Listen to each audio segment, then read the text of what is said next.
Hi, my name's Sandra Mitchell. I'm from Balclormel Stud here in Fife, where we've been here since 1970. And we breed a lot of horses, produce them, sell them, jump them. We usually have about 50 horses on the property, 30 of them in stables working, and the rest of them, these brood mares out here, are at the grass all year round, apart from just before foaling time. So my father, when he was alive, he was always in charge of the grassland and the haylage and stuff, and he was a fanatic about it all. And of course, as you do, you don't ask enough questions, and then suddenly they're not there. But I know he was very anti-chemical fertiliser. He spread the dung a lot on the land and avoided fertiliser. So now that I've taken on the management of the grass and the haylage, I've become much more interested in how important the soil health is and having the best nutritional value coming from the soil.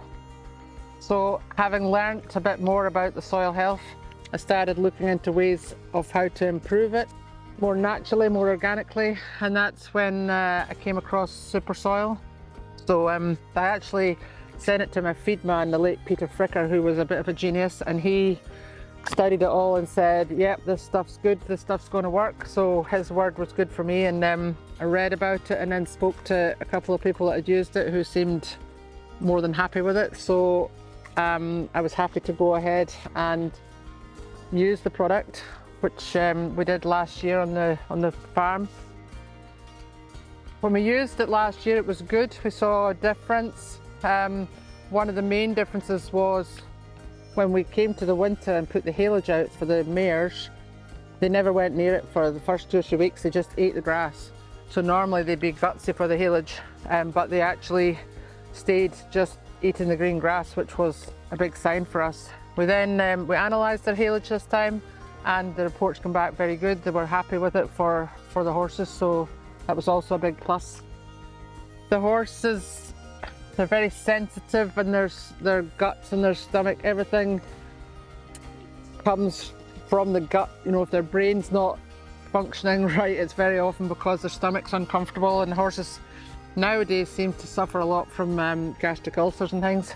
So it's very important as a rider and producer that we can have them in a really comfortable state to do their job properly. And I do believe that the quality of the grass and the haylage really helps eliminate a lot of these problems. So it's very expensive to treat horses' guts and stomachs and things, so if we can actually find the cause rather than just treat the symptoms, it has to be a big step forward.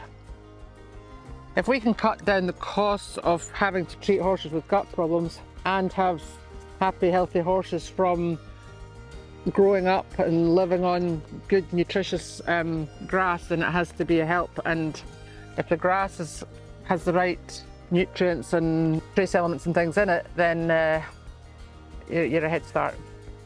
We aim to produce enough haylage that we can not have to buy anything else in, because if you know exactly what you have on it and you know what you're feeding them, it's a big help.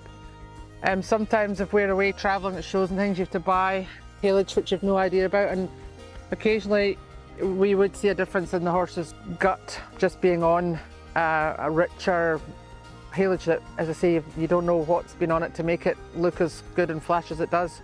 So it's important for us to try and keep them on a level diet, that they're not getting too much addition from other chemicals and things that we don't know about.